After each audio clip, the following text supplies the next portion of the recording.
On a donné nos coups de pied et notre coup de cœur. D'ailleurs, j'ai oublié de donner mon coup de pied et mon coup de cœur lors de l'anti-bye-bye. C'était trop mouvementé, cet anti-bye-bye.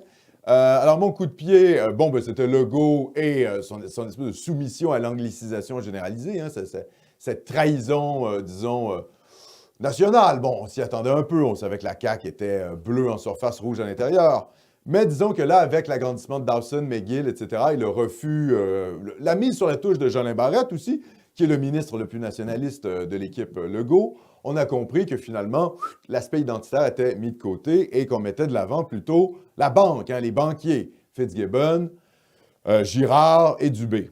Donc ça, c'était mon coup de pied, pas très original, mais il fallait le dire quand même. Et puis mon coup de cœur, c'était Frédéric Bastien, qui finalement s'opposait au juge, hein, à la juge Duval-Essler. C'est-à-dire il a démasqué le fait que les juges étaient des militants multiculturalistes. Ça a poussé cette juge-là, Duval-Essler, à finalement se retirer, hein, à prendre sa retraite, ce qui fait que la plainte, le barreau du Québec a dit « Ah, ben on ne peut pas recevoir la plainte puisqu'elle a démissionné ».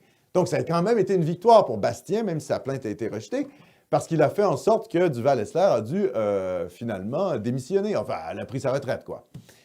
Et puis aussi, ça a démasqué la Lord Reading Society, que personnellement, je ne connaissais pas. Vous savez, cette association de juristes juifs qui était contre la loi 101 à l'époque et qui est contre la loi 21 aujourd'hui. Hein. Donc, c'est vraiment le lobby judiciaire cosmopolite contre le Québec.